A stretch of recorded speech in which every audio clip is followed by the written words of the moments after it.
자기의 이름처럼 베드로, 예수님의 제자 베드로가 기록한 책입니다.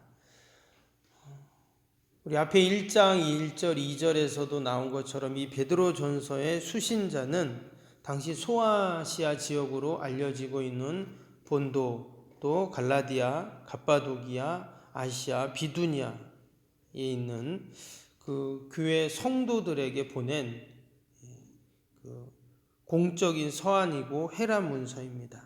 그러니까 한 개인에게 보낸 것이 아니라 교회 공동체에 보낸 그런 서신입니다. 이 지역에 있는 교회들은 대부분이 베드로가 개척한 그런 교회들입니다. 그래서 바울 서신서들도 마찬가지지만 이 베드로 전후서도 목회적인 돌봄의 차원에서 베드로가 자신의 개척한 교회의 성도들에게 쓴 목회 서신입니다. 이 소아시아 교회 성도들의 구성원은 두 부류인데요. 하나는 디아스포라 유대인들입니다. 즉 그들은 원래 고향은 예루살렘인데 이스라엘인데 여러 가지 이유로 이제 이방 땅에서 사는 유대인들이죠. 그리고 또 원래 그 지역에 살고 있었던 유대인 그 이방인들이 복음을 듣고 예수님을 믿는 그러한 이방의 성도들로 구성되어 있습니다. 우리가 어제 1장 서론에서도 또 잠깐 보았는데요. 이 베드로 전후서는 당시 AD 64년경에 기록된 그런 것으로 추정이 됩니다. 이때가 언제냐면 AD 64년 7월 18일이 역사적인 그런 사건이 있었던 때인데요. 로마 대 화재가 있었던 때입니다. 그래서 당시 네로 황제가 그 로마 화재의 모든 책임을 그리스도인들에게 뒤집어 씌우잖아요. 그래서 여러모로 당시 많은 기독교 핍박과 박해가 극심했던 그런 때 바로 이 베드로 전후서를 기록을 했습니다. 우리가 야고보서에서도 읽었지만 이 고난의 때 또 환난의 때를 잘 견디고 인내하는 방법 중에 하나가 뭐였냐면 주의 강림이 가까우실 때를 기다리면서 끝까지 인내하는 자에게 하나님이 그에 대한 보상을 주신다 하는 그런 말씀들이 계속 나왔습니다. 근데 이 베드로 전후서도 말씀을 보면 야고보서와 좀 비슷합니다. 그래서 당시 그런 기독교 박해 또 신앙을 지키고 믿음을 지키는 것 때문에 어려움을 당하는 성도들에게 소망을 주고 그래서 이제 이 베드로 전후서는 계속 소망이라는 단어가 나오죠. 그런 소망을 주면서 여러분 가장 큰 소망이 뭡니까? 우리 어제 1장에도 나왔죠. 농부가 열심히 씨를 뿌리고 또 가꾸고 돌보고 하는 이유가 뭔가 가을에 추수할 것을 소망하고 기대하면서 열심히 하잖아요. 그래서 우리의 신앙과 믿음도 마찬가지입니다. 결국 하나님께서 그에 합당한 은혜와 하나님께서 축복을 주신다는 거예요. 그거보다 더 큰 소망은 없죠. 만약에 여러분 우리에게 천국이 없다. 그럼 어떨까요? 그러면 지금의 우리의 신앙과 믿음이 약해지겠죠. 근데 분명히 하나님께서 택한 백성들에게 약속하신 그 천국이 있기에 우리가 이 땅에서 끝까지 신앙을 지키고 힘들고 어려워도 참고 우리가 맡겨진 사명과 또 직분을 감당하고 여러분 반드시 천국이 있는 줄로 믿습니다. 할렐루야. 천국에 대한 소망이 약해지면 안 됩니다. 그거보다 더 강력한 그러한 믿음과 신앙은 없어요. 그래서 베드로 전후서도 야고보서처럼 우리에게 그러한 희망을 주고 소망을 주는 그래서 이 시대 우리 그리스도인들이 꼭 읽어야 하는 그러한 성경이 바로 베드로 전후서입니다. 근데 반드시 하나님께서 그러한 보답을 주시고 그에 합당한 그런 하나님의 보상을 주신다고 말했는데 여러분 그것이 우리의 소망이 되는데 사실 우리 성도들의 궁극적인 소망은 예수 그리스도이죠. 예수님이 궁극적인 소망입니다. 내가 이렇게 하면 하나님이 이런 복을 주실 거야. 이것도 있지만 그러나 정말 우리 성도들의 마지막 소망은 예수님이시죠. 그래서 오늘 말씀에도 보면 어제 1장에도 그랬지만 계속 예수님에 대한 말씀이 나와요. 우리 앞에 1장 3절 다시 한번 볼까요? 1장 3절에 보면 이제 이게 베드로 전후서의 핵심 구절입니다. 1장 3절이. 그래서 우리 주 예수 그리스도의 아버지 하나님을 찬송하리로다. 그의 많으신 긍휼대로 예수 그리스도를 죽은 자 가운데서 부활하게 하심으로 말미암아 우리를 거듭나게 하사 산 소망이 있게 하시며. 이 말씀을 중심으로 이제 계속 말씀이 연결이 되는데요. 여기에 보면 우리 성도들의 모든 소망의 근거가 무엇인가? 바로 예수 그리스도의 부활이죠. 주님의 부활입니다. 그래서 환난의 때, 고난의 때를 지나는 성도들이 꼭 붙잡아야 할 게 뭐냐? 바로 십자가 죽음을 넘어서 생명의 부활로 다시금 우리에게 산 소망이 되신 우리가 예수님을 의지하고 또한 그 주님을 바라보는 것인 줄로 믿습니다. 오늘 2장에서도 그 바로 예수님에 대한 이야기입니다. 근데 예수님을 얘기하면서 우리의 산 소망이 되신 그 예수님께서 오늘 4절을 한번 보시면 4절에 뭐라 했냐면 사람에게 버림바가 되었으나 하나님께는 택하심을 입은 보배로운 산돌이신 예수께 나아가 그랬어요. 여기 보니까 예수님을 보배로운 산돌이라고 표현을 했습니다. 또 밑에 7절도 보세요. 7절 보면 그러므로 믿는 너희에게는 보배이나 믿지 아니하는 자에게는 건축자들이 버린 그 돌이 모퉁이의 머릿돌이 되고. 여기에는 예수님을 뭐라고 표현했냐면 건축자가 버린 돌이라고 이렇게 또 표현을 했습니다. 그러면 세상에 많고 많은 것 중에서 지금 예수님을 돌로 표현을 했어요. 그것도 그냥 돌이 아니라 어떤 돌이에요? 버려진 돌 이렇게 얘기를 했습니다. 지금이야 콘크리트로 건물을 지으니까 돌을 이렇게 많이 사용하진 않지만 종종 이렇게 길을 지나가다 보면 돌담을 막 쌓아놓은 집들이 있죠. 또는 돌로 이렇게 붙여가지고 지은 집도 있습니다.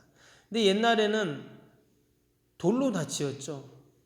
흙으로도 진흙 같은 것도 이렇게 이제 붙였지만 돌이 아주 건축의 중요한 재료이죠.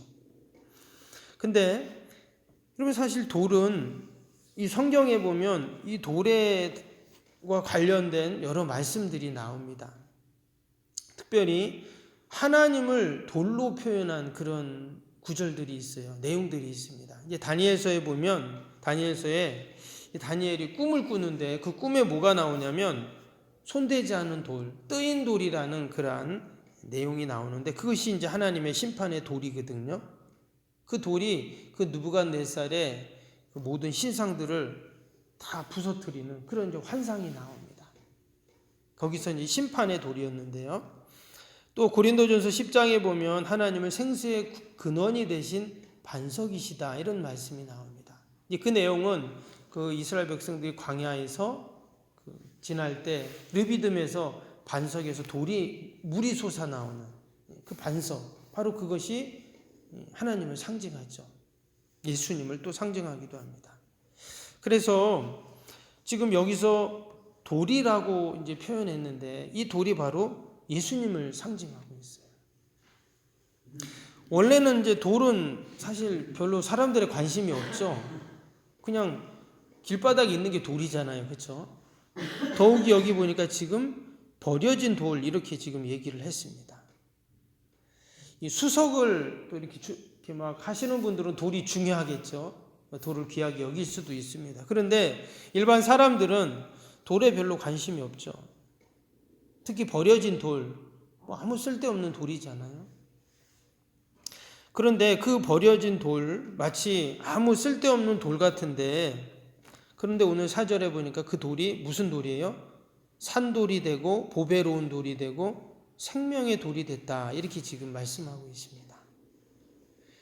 6절 7절 밑에도 한번 보시면 6절 7절에 성경에 기록되었으되 보라 내가 택한 보배로운 모퉁이 돌을 시온에 두노니 그를 믿는 자는 부끄러움을 당하지 아니하리라 하였으니 그러므로 믿는 너희에게는 보배이나 믿지 아니하는 자에게는 건축자들이 버린 그 돌이 모퉁이의 머릿돌이 되고.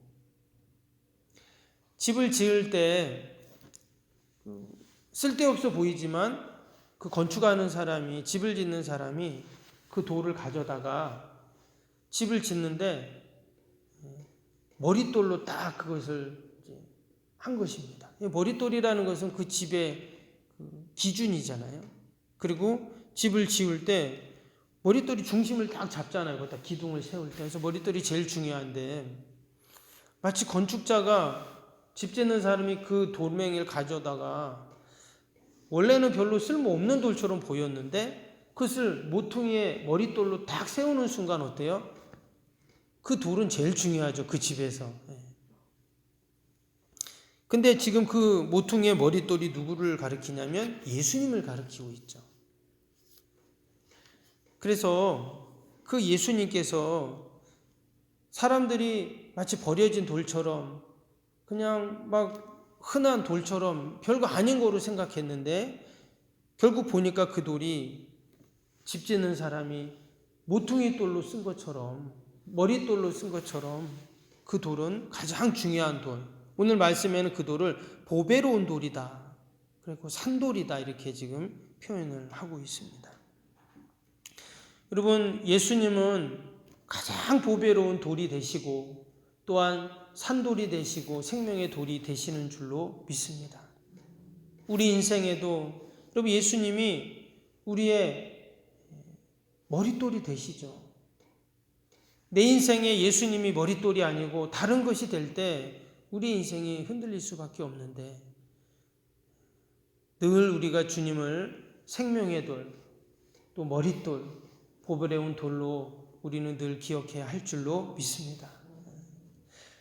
그런데 오늘 말씀해 보니까 여기서 끝나지 않고 뭐라고 했냐면 5절에 이렇게 말씀하죠. 5절 보세요. 너희도 산돌같이 신령한 집으로 세워지고 예수 그리스도로 말미암아 하나님이 기쁘게 받으실 신령한 제사를 드릴 거룩한 제사장이 될지니라. 여기 보니까 하나님께서 예수님만 산돌로 그렇게 여기시고 만들어주신 것이 아니라 바로 예수님을 믿는 우리 성도들도 너희도 산돌같이 이렇게 말했죠. 그래서 예수님을 산돌로 여기고 믿고 소망하는 우리 성도들도 우리도 산돌로 여겨주시고 만들어주겠다. 그리고 이어지는 말씀해 보니까 그 산돌로 뭐라고 하냐면 신령한 집으로 세워지고 그랬어요. 그래서 지금 환난과 핍박과 고난 가운데 있는 이 초대교회 성도들이 여러분 이 말씀을 읽을 때 얼마나 큰 위로가 되고 또 격려가 되고 힘이 되었겠어요. 예수님이 보배로운 산돌인데 너무 귀한 머릿돌과 같은 분이신데 아니 예수님을 믿는 우리 성도들도 그렇게 만들어 주신다는 거예요. 그렇게 여겨 주신다는 것입니다. 여기서 다시 한번 우리 그리스도인들이 우리 성도들이 어떤 자들인가를 이제 우리가 알게 되죠. 여러분 저와 여러분은 다 집이 있으면 그 집에 가장 중요한 머릿돌이 되는 줄로 믿습니다. 만약에 그 머릿돌을 빼버리면 어떻게 될까요? 무너지죠. 여러분들이 가정을 위해 자녀를 위해 여러분 기도하기에 우리 가정이 사는 것이죠. 내가 교회를 위해 기도하기에 교회에 살고 내가 나라 민족을 위해 기도하기에 우리 민족이 사는 줄로 믿습니다. 그래서 저와 여러분이 너무 중요해요. 특별히 우리가 새벽에 이렇게 나와서 기도하잖아요. 매일 나와서 기도하는데 여러분 우리가 새벽에 이렇게 기도하는 게 너무나 귀한 일이고 또 중요한 일이고 또 소중한 일인 줄로 믿습니다. 저와 여러분은 다 머릿돌입니다. 그래서 없어서는 안 돼요. 오늘 9절 10절에도 이러한 우리 성도들의 실존에 대해서 다시 한번 얘기합니다. 9절 10절 보시면 너희는 택하신 족속이요 왕 같은 제사장들이요 거룩한 나라요 그의 소유된 백성이니 이는 너희를 어두운 데서 불러내어 그의 기이한 빛에 들어가게 하시니에 아름다운 덕을 선포하게 하려 하심이라. 너희가 전에는 백성이 아니더니 이제는 하나님의 백성이요 전에는 긍휼을 얻지 못하였더니 이제는 긍휼을 얻은 자니라. 여러분, 우리가 이처럼 귀한 자들입니다. 우리가 하나님의 백성이고 왕 같은 제사장들이고 거룩한 나라이고 그의 소유된 백성이고 이처럼 우리는 너무나 귀한 자들입니다. 오늘도 하나님이 나를 그렇게 여겨주시고 또 내가 그런 자임을 우리가 기억하고 우리가 힘을 내서 혹이나 어려운 일이 있고 힘든 일이 있어도 우리가 이 약속의 말씀을 꼭 기억하고 믿음으로 오늘 하루도 승리하는 저와 여러분이 될 수 있기를 바랍니다.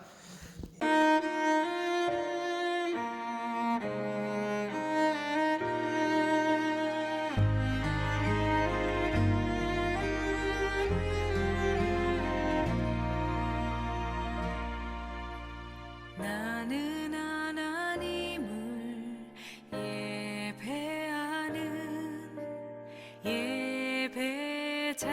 예배자입니다.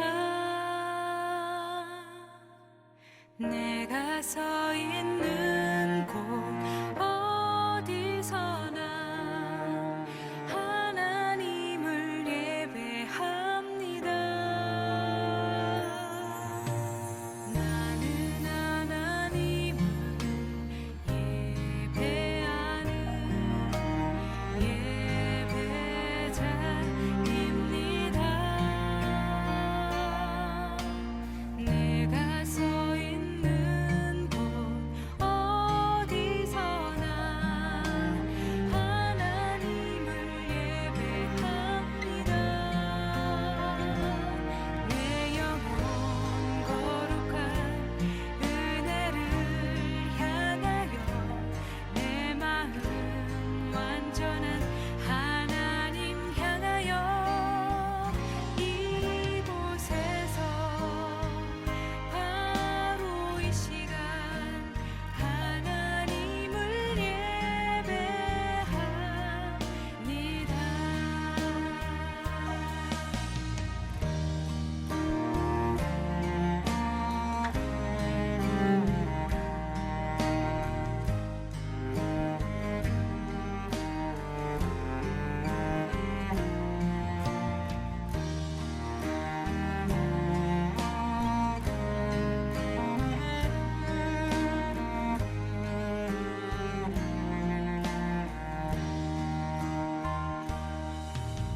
나는 하나님을 예배하는